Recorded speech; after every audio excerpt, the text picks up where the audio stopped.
to Let me do ask that. you the $1 million question. And then that's Everything it. you're speaking of right now, do you believe you're the blue Arsenal? I don't want us to be, no.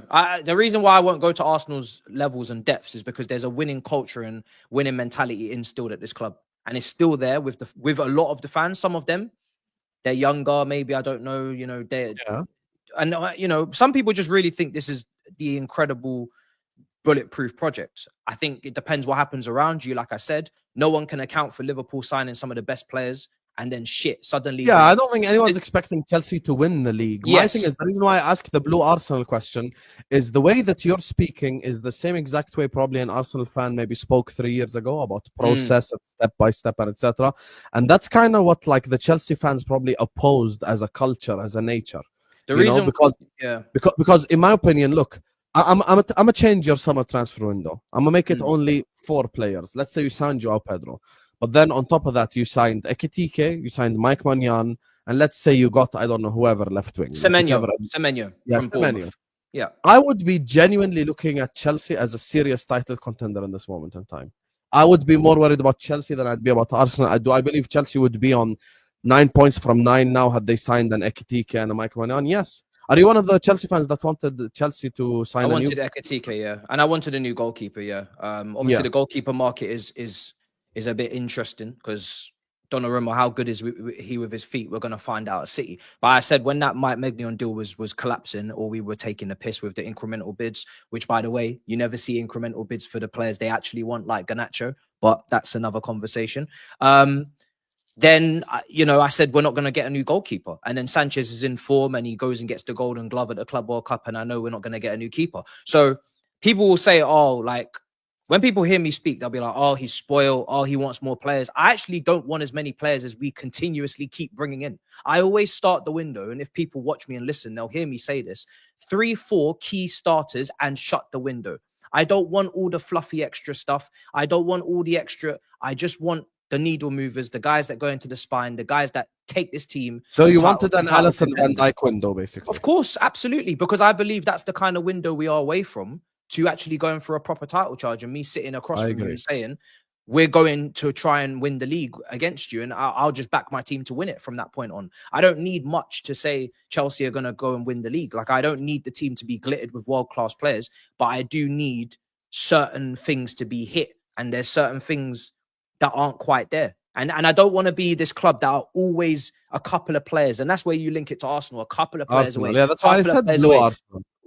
Like, how many players in terms of numerically do you have to bring in before it's like, no, we shouldn't need a couple more players. We shouldn't need a couple. We should have everything. And I keep saying this.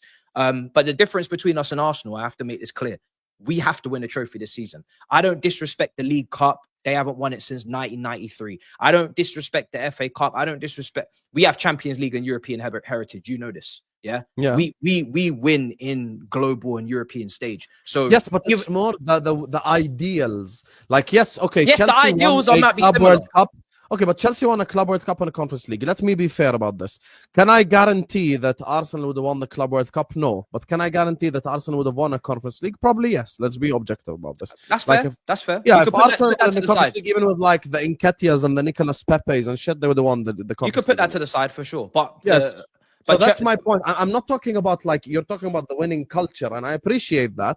And the process has had constant progress in it, meaning you went from 12th to 6th to 4th with 2 trophies. So is there consistent progress? Yes. But now you need to go from climbing hills to climbing mountains because you're now you're at the upper echelon of the league.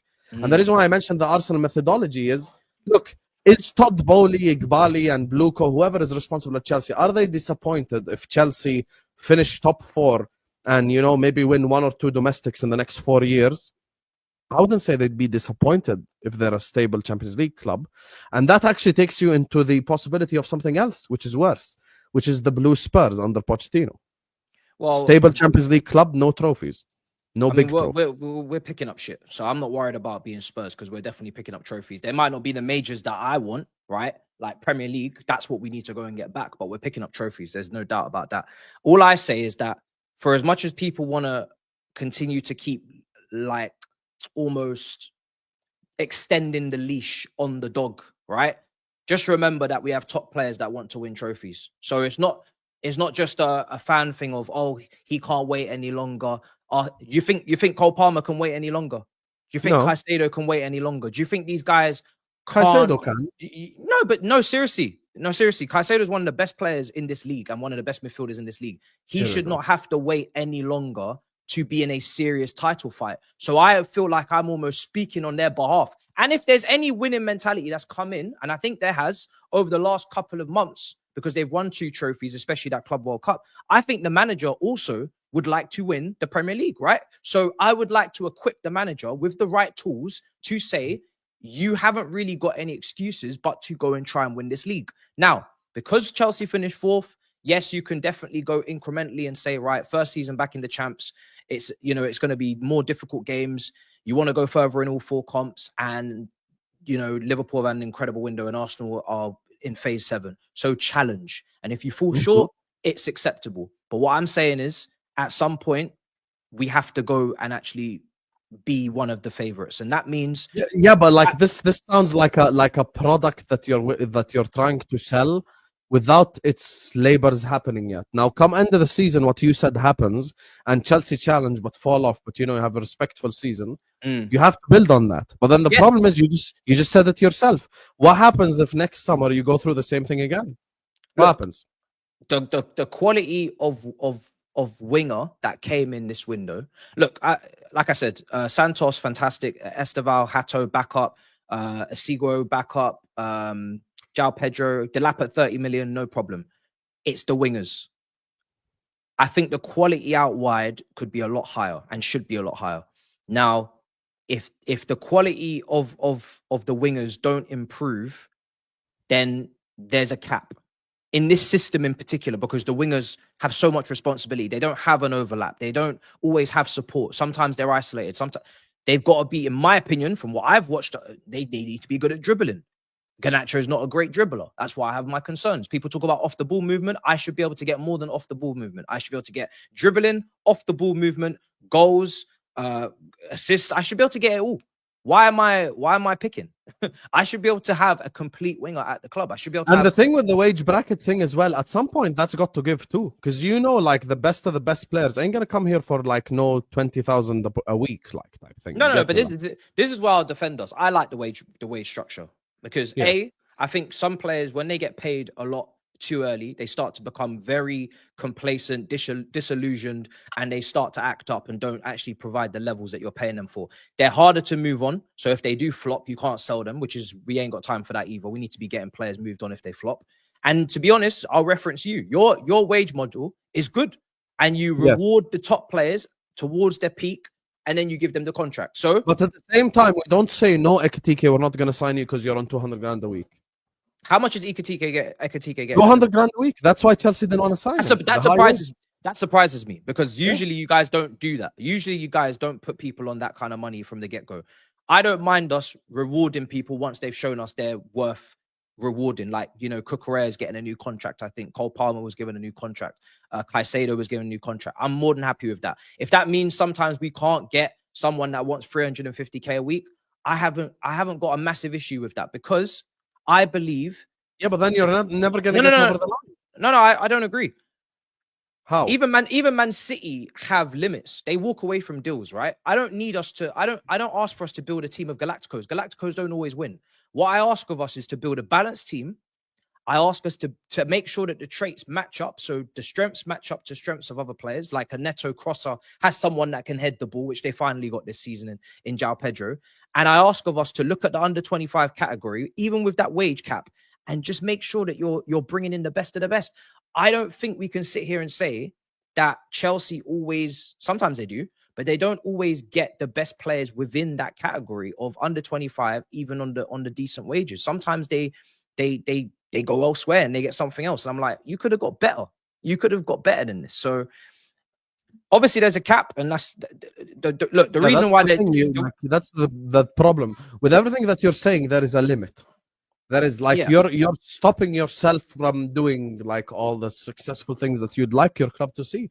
Now, understand what you're saying in terms of you like the wage structure, just like Liverpool have a smart wage structure. But as I just gave you the Ekitike example, we didn't go like we ain't gonna sign Ekitike because he's on 200 grand a week. Like, no, that's not the case at all. We you have to sometimes go and get your Alisson, your Van Dijk summer, your Salah. Like, you have to get these type of players. Now, the problem is, do I look at any Chelsea signing other than Joao Pedro, who I called Firmino Region, so I really like him. Other than Joao Pedro, do I see any other Chelsea signing taking you like to the next level, elevating your football club, taking you over the line? At this moment in time, no, until they show it. But that's the problem now. Because one game, Gittins might look 10 out of 10. The game after, he might look like shit. The game after that, he might look like in the middle. That's the problem with these like young players. It just doesn't always come to fruition. No, 100%, and that's the balance that you got to get right. And that's could you ask of more consistency from a Semenyo at Bournemouth instead of a Gittins? You probably could.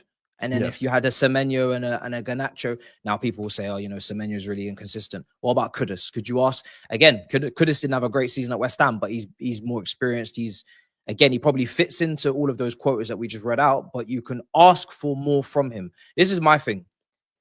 There's certain things I can ask of certain players because they have a history and evidence to go back on, or they've been here for a while and I can't ask of title winning form from Gittins. I can't. Yeah, you can't. I can't ask for title winning form from Esteval in his first season. I can't. I can ask for it from Pedro Neto. Whether I get it is a different question. Can I even ask from it for Garnacho? No, I can't. I actually can't ask. So it's like, how many people can I ask to play to the level that I need them to play to for the objective to be hit, or for what I would like us to do to get done? That's the issue. But obviously, when you take this many risks, you have to hope that you get all the rewards. The one thing I will say, massive credit, not massive credit, because this is what they should be doing, but they are actually doing it. They have not sold anyone that is a top player that they have purchased. So we haven't, we talk about profit. They could profit off the best players that we have. They don't do that. They haven't sold our best players. Every summer so far that I can see, the players that are leaving, I am okay with them leaving, most of them. I might say, oh, what could we have given him more of a chance? Could we have? But most of them, we are okay with them leaving. Whether it's Gallagher, whether it's, okay, Christian Vrinkuku doesn't work out, whatever. All these guys that go, we can make sense of them leaving. So now if they sell a top player, boy, if a Cole Palmer leaves for 80 million, 90 million, that's when there's going to be problems. But, that shouldn't happen because that would just be crazy. And I don't think it will. So, yeah. They haven't sold that's fair. So you're saying but here's the thing. Can I tell you something honestly? After listening to you, everything that you've just said points to you being a blue Arsenal. Honestly. Like, do I picture Chelsea being in the top 3, top 4 for the next 3 years and not winning anything? Yeah, it's a possibility.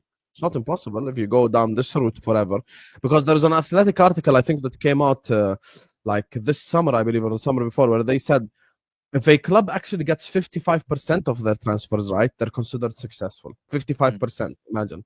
So when you're telling me Chelsea are basically banging on a youth player being an unbelievable talent, yeah, he could be an unbelievable talent, but at the same time, he could be a dud. At the same time, he could be a flop. At the same time, that's why all these measurements are in place. Chelsea. And here's the problem: sometimes clubs pay for potential more than they pay for proven. Yeah, absolutely. Chelsea's strategy is literally, we are going to spend a large amount of money on a lot of different people. They all have something to them, or at least most of them do, in my opinion. And then we're going to see which ones make it and which ones don't. Do I think that's the best environment to actually find out who makes it all the time? No, I don't, because I always speak about mentors but what I will say now is that is something I would have asked for 2 years ago. If you actually go through Chelsea's team now, you do have experience, because the guys that were signed 2 years ago are now 2 years older. So yes, the more we ask for experience and the longer time goes on, and the players that were signed that are top players aren't sold, they are now the experienced players. So it's now, are you going to add to that if you need something? And this is the thing. When push comes to shove, if you need something that is going to take you over the line, are you going to do it, or are you going to play another risky game? And at the moment, we are more likely to play another risky card, another risky game, than to just say, fuck it, and buy exactly what we think we can do the job right now and move on. And that is it. And we're playing, I said it before, we're playing Russian roulette without the Russian. That's what it is. We ain't got the Russian anymore. We're playing roulette. American roulette. Yeah, you have to sell the gun first to buy a bigger gun. Yeah.